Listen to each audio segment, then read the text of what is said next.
Once a preacher boy was told he couldn't preach it straight and strong. The 10 Commandments and perhaps the Golden Rule.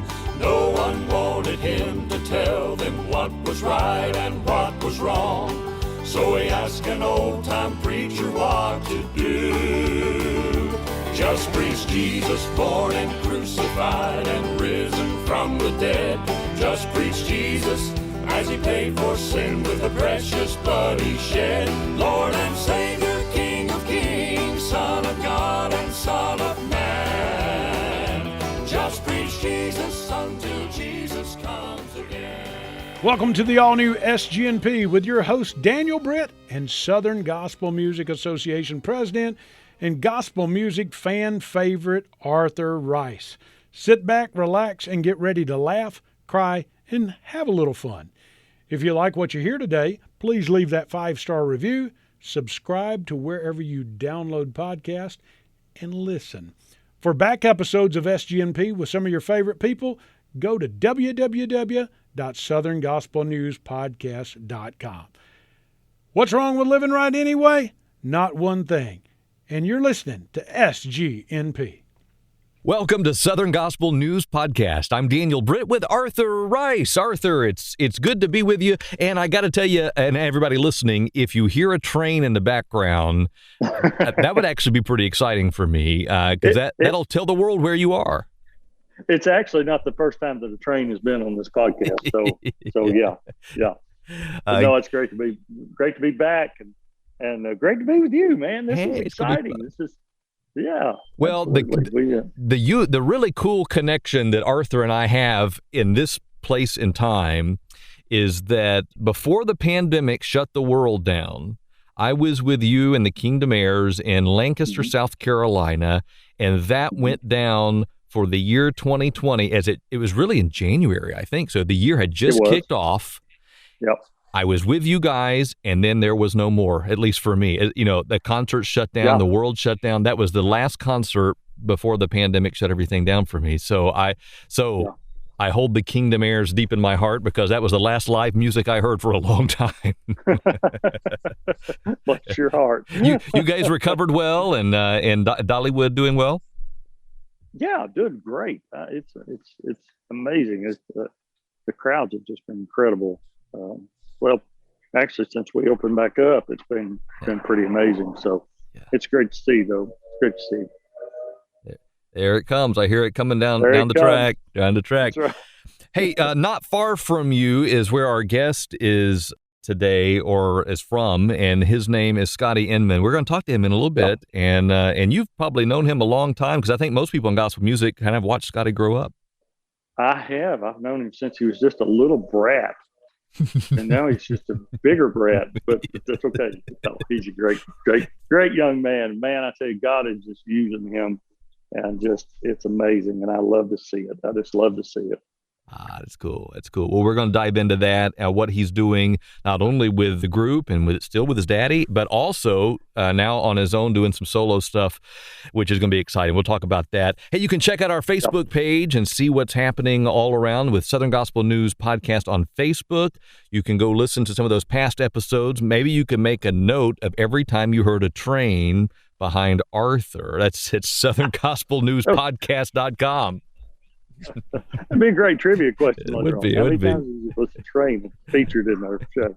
And by the way, you can listen to all the previous shows. You can binge listen, or you can just pace them however you want to, or go back and pick your favorites at southerngospelnewspodcast.com. So straight ahead, we'll have Scotty Inman here on Southern Gospel News Podcast. Stick with us.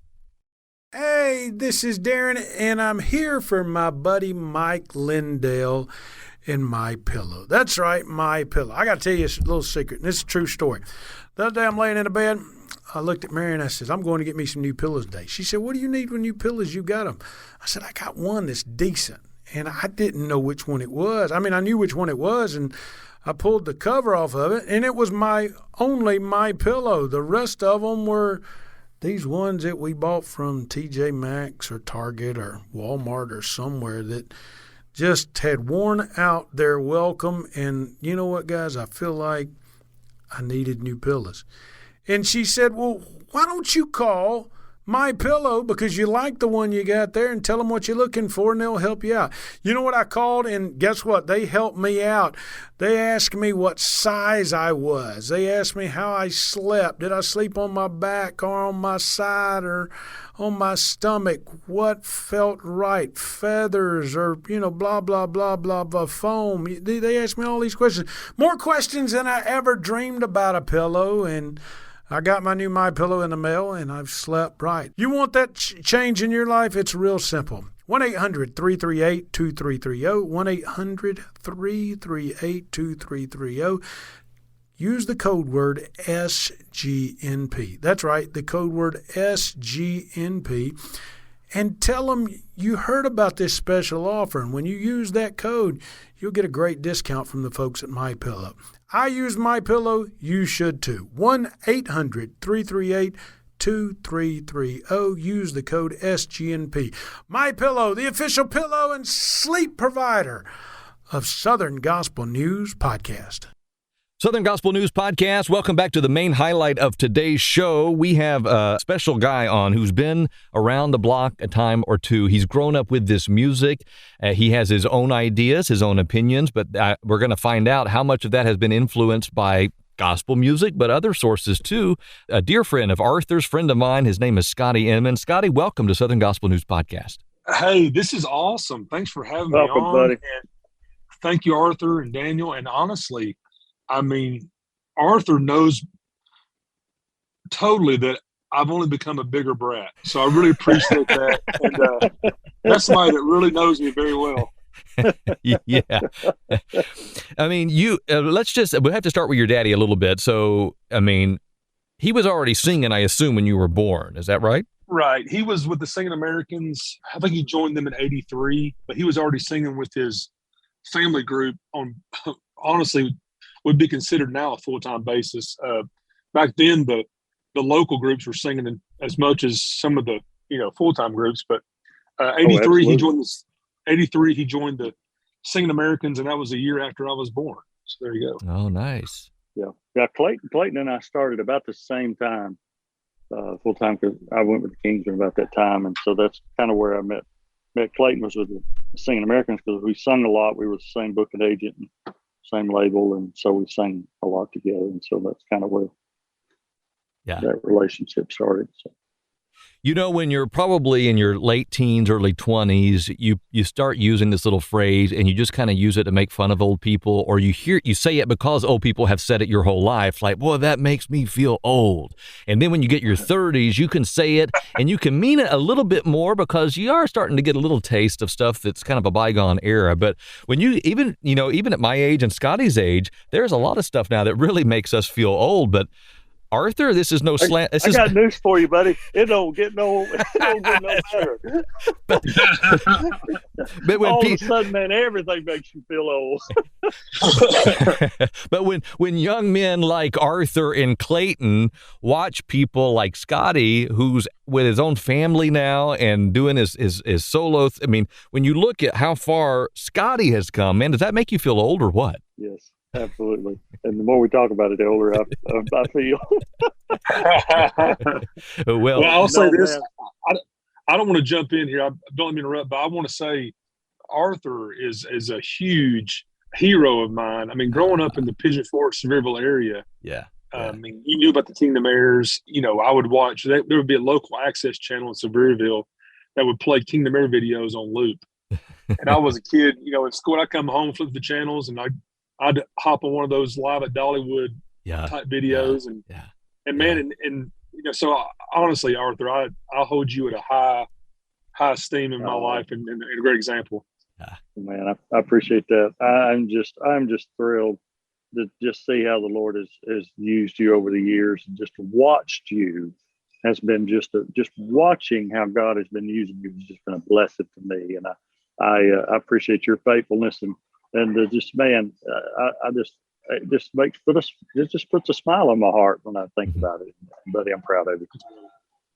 Well, the big thing that, in our field makes people nervous when you have a good quartet guy like Scotty, and then he does a solo project, there's usually somebody that says, "Oh no, are you leaving? Oh no, is this the first step of a long goodbye from Triumphant or something like that?" So do you want to dispel any rumors on that before we get started? Because we are talking about Scotty Inman solo. Absolutely. No, absolutely. Honestly, that is nowhere in the thought process of this album. Just to be quite honest with you, the guys have allowed me to do kind of one of the unthinkable things really in our genre, and that's give me the blessing to go and do what I need to do apart from them, but still be with them. I've started producing some, I write. There's a lot more that I want to get out about, my sing, about what I wanted to say. There's some stuff you can't do in a group format. But I talked to a buddy of mine, Q Phillips. I partnered with Main Street Music and Entertainment, and they kind of came on as a management and, booking and record company, all three in one basically. And it's been a dream, but long story short, the leaving Triumphant is not in the plan, so to speak. That's not, this isn't but it is, I will say this, being the youngest guy in the group by a decent margin, I would be lying to you if I didn't say that I am trying to maybe hoe a road that when the day comes, they all go, you know what, I'm going to spend time with my grandkids. I'm not sitting there going, I should have maybe started something a few years back. Right. That is the thing, because, the rest of your guys, are like me. You're getting to the age where you want to think about slowing down just a little bit. In ministry, you never quit, you never stop. Sure. But there comes a point in time when you think about, okay, I think I want to slow down a little bit, and you guys kind of have as a group, and you've gotten to the point to where you can actually do that, and that in itself is a huge blessing to be able to do that, and that really is a God thing. And it is. But like for you, you're in your prime, and this is the time that you need to be doing what God has called you to do, and to get out there and work, and you will have your time later when you want to slow down. Trust me. But right now, man, it's a time, and man, I'm excited for you. Well, thank you, and I agree with everything you just said. And I'm just excited about what's happening. I really am.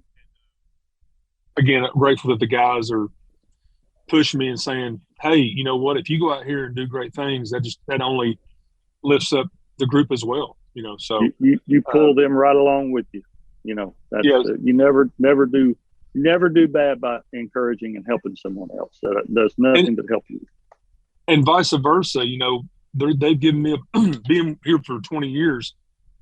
They've helped me establish a platform that I can go out and do this. So, it is a give take in this deal. So I'm really grateful. Yeah. The sound of the project, I've been trying to think how I could set this up and then see if you would agree or if you wanted to change what I said about this. But the sound of it, it very much complements gospel music, but it's obviously not the same exact sound as Triumphant. I mean, if you were going to produce a whole album that sounded like Triumphant songs, you might as well just do a Triumphant album. So this definitely has your fingerprints on it, and gives it a nice, what would you call it, a country flair to the gospel. Well, yeah, my big thing is I definitely didn't want to make a Triumphant record solo. But the whole premise was I want to be myself, and myself is I love country music. Yeah. I love 90s country, and I love the 80s, 70s. I even love some of the now, of course. Yeah. But I was trying to find a way to go, hey, listen, we love the sounds. We love the melodies. But can we sing about Jesus, about life, about, and so that was the whole premise of, I thought there was an audience that, hey, we love the concept. Maybe we can't listen in the car to some of the top 40 country stuff with our kids, but maybe I can make a record where it sounds the same, but the content is different. And so it's me in a nutshell. This album is exactly what I've wanted to make musically. Some of the bigger songs that I've had with Triumphant lean toward the country side of things, whether it be Thankful or Even Me, or even Chainbreakers got that rootsy vibe to it. So I basically did what I do with Triumphant, but I just kind of leaned into it a little more and turned up the volume, so to speak, on it. Yeah. I love songs, and you're a songwriter. I love songs that have this. I'm a sucker for the turn of a phrase, or some people say, "Oh, that's cute how they did that." I think it's cool. And the one on "Saved People," man, that's kind of a circle of life thing, spiritually speaking. Well, that came straight from a sermon. Obviously, I mean, it sounds like it's going to be somebody's sermon, and it came from a sermon. Yeah. But hey, listen, we live in a day where people are on Facebook and they're just beating each other up verbally, and Christians fighting Christians, and everybody's just fighting. And man, the way to people's heart is by serving them. I mean, this is not a new thing. I mean, we've had world changers, we've had mission trips, and we've had for years. And the way to soften somebody's heart is to meet them where they are, and just help them without telling them everything they're doing wrong. And then once you get to know them, and basically the song is saved people serve people, serve people get saved. So like you said, it's a circle, and it's a beautiful thing. Well, they want people that are real and people that are genuine, and that's your biggest witness is to be. It's not what you say, it's what you do, and how you lead your life is how you be the greatest witness. That you can be. I mean, there are people. I have people that come up to me and they say, I don't know you that well, but I've watched you, and I watch how you conduct yourself, and this is no pat on the back for me. This is just what Jesus puts inside of you to be able to be that person, because I am not that person. I can tell you, I know my heart, and my heart is wicked, but it's that love of Christ that is in us that is able to be the greatest witness to people. I agree. When you're talking about cultural changes, you're not just talking about the sound, but even just what we're looking at. And that kind of what you talked about, Scotty, is you wanted something that had a package of what maybe kids want to listen to today in the new country world, but some of that content is not what you'd want your little girl growing up repeating. And so you came up with this sound. But really, when you get to like a song like Home in the Dark, it talks about the cultural changes. I mean, and it's moving fast. I've always heard old people say, boy, it's not like the good old days, but it's like 5 years have passed and it's like the world has changed. In that song, in the end of the first and second verse, it ends with the same line, we live in a long, slow fade. And I think you're right. I mean, I think that slow fade's not as slow as it once was. Yeah. But we are, I mean, whether we want to admit it or not, we're getting used to stuff. And stuff that would have just, shook a town 20 years ago is now like, oh, well, there it is again. The whole quote, nothing shocks me anymore, And we're children. It is. It's very sad. And we're children of the light. We're supposed to be children of the light. And so, but we're living in a dark world. So it's just that song's a reminder. Hey, listen, when did wrong become wrong and right become right? Like let's think about this, and let's try to do the best we can in our house to change it, because that's basically it's going to take one family at a time. Yeah. So speaking of family, Arthur and I know the answer, but you go ahead and tell us about your family and what that looks like. I mean, we're recording this in 2022, so raising a family today is a little bit different than even 3 years ago now with the pandemic. So tell me about your family life. Absolutely. I've been married to my beautiful wife, Casey, for 14 years. May the 10th, we actually just celebrated our 14th wedding anniversary. Wow. It's blowing by. Her heart. I know, it's blowing by, man. Bless her heart for sure.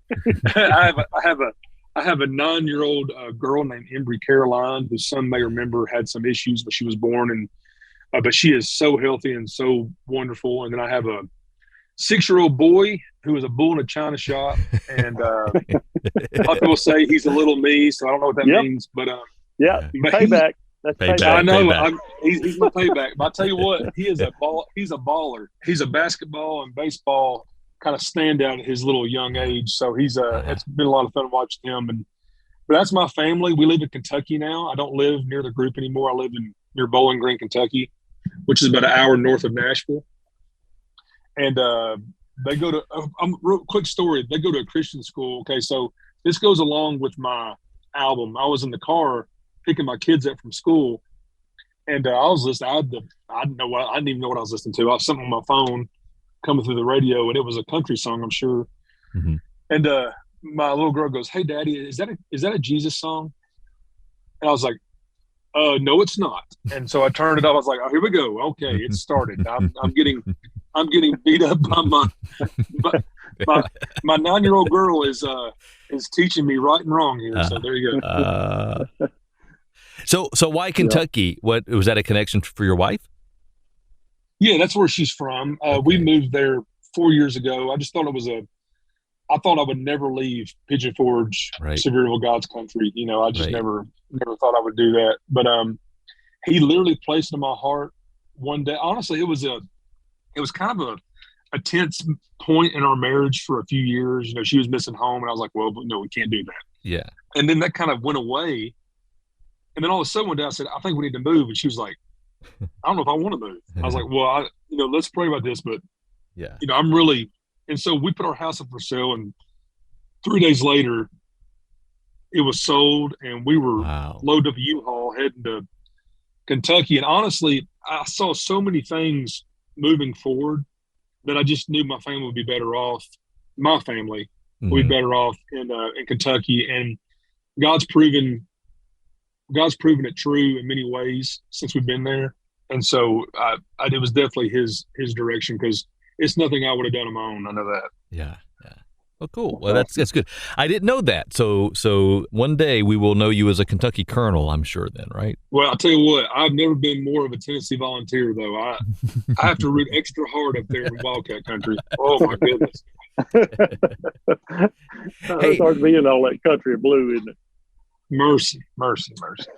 Hey! Before we let you go, we got to talk about a special part of this project. Is a legendary voice, John Anderson, and so tell me who he is to you. Like, how special was that? Well, John Anderson is part of the soundtrack to my life. I mean, growing up listening to WIVK in Knoxville and the Sevierville area, you'd hear Seminole Wind and all these songs. And he was always just somebody I loved. And somebody I felt like wasn't really getting any attention at this point. He's working dates and he's doing great, and he don't need to. But he was just one of those guys. You see different country artists brought to light. To me, I thought there was a strong omission there. Yeah. With him, and there was one or two guys that knew him, and I knew that, and I was like, hey, I'd really like to get John Anderson on the song if possible. Well, I asked him, and he was like, I think maybe I don't sing Christian music very much. I sing positive music, whatever. Yeah. And so he said, but send me the song. And so we finished the song completely and sent him the song.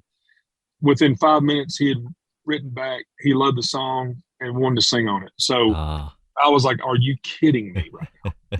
So, literally, I was like, are you kidding me, guys? I can't believe this. And so he put his vocal on there, and honestly, I think he sounds as good now as he ever has. And you can't, you know who it is when he starts singing. So it was an honor. Yeah. Oh yeah. Absolutely.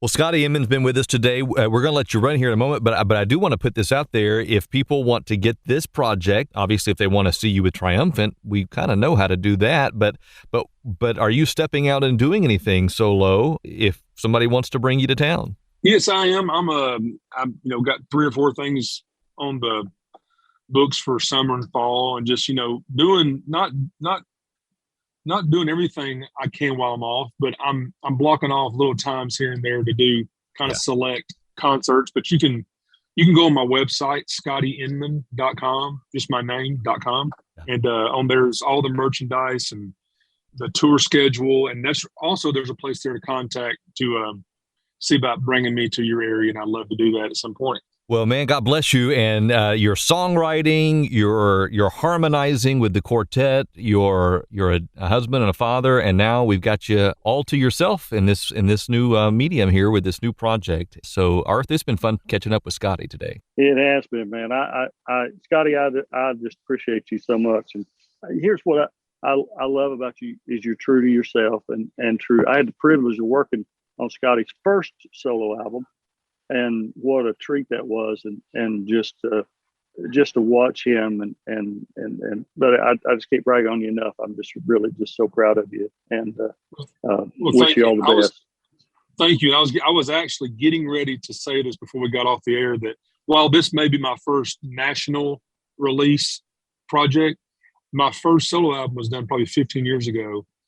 The reason why it sounds like it does, which is great in my opinion, is because Arthur Rice mixed it, and it has his touch on it. But yeah, I was about to go there. You got ahead of me, but I was going there. I promise. But you were part of my solo thoughts even 15 years ago, and I really appreciate what you did, and you took the time and gave a lot of love and effort to it. I really appreciate it. Well, it's still one of my favorite things that I worked on, and even after all these years, I just love it and just enjoyed it so much. Hey, this is Darren Sutherland. I miss being with you guys, but we're in good hands with Daniel Britt and Arthur Rice on SGNP. You've been listening to Southern Gospel News Podcast, and by the way, Scotty Inman, Arthur, what a great guy, and you guys have a nice deep history, kind of a local neighbor history, but also watching them grow up. So that's been fun. Yeah, it really has. And even we really didn't talk about this, but I kind of followed Clayton here at the Kingdom Heirs, and then when Scotty was younger, he would come and fill in some for us. If we had somebody out, he would come and sing, and it was so cool to see that touch on him, even back then when he was just young and just a kid. Yeah. And he's a great kid. I'm just so thrilled for him. Do you think? I mean, we talked about it a little bit. I guess it's just natural human curiosity when a quartet guy steps out, or somebody with a group steps out and does something solo, people want to ask questions about that. Oh, what's going on here? I guess that's just natural though, right? It is. It is, especially for a quartet, because usually, quartet guys are quartet guys. Yeah. That is, for me, I hate, I've done some solo stuff. I don't like it. I don't enjoy it. It's just me standing out there and I just don't, it's fun to have that camaraderie of guys with you that are there with the same purpose and goal and that stuff. And you're right. When you see that, you always question that, but I think Scotty answered that great. It's something for him to continue to work at his age, and I love it. Yeah. I think hey, let's put worry aside. Don't worry about him. Let's just say, hey, it's twice as nice. We got more of Scotty than we ever had before. Absolutely. Well, it's been fun here with you, Arthur, and for Darren Sutherland. Man, it has been. Let me ask you, it's our big question: what's wrong with living right anyway? Not one thing. Jesus born and crucified and risen from the dead. Just preach Jesus as he paid for sin with the precious blood he shed. Lord and Savior, King of Kings, Son of God and Son of Man. Just preach Jesus until Jesus comes again. Just preach Jesus until Jesus comes again.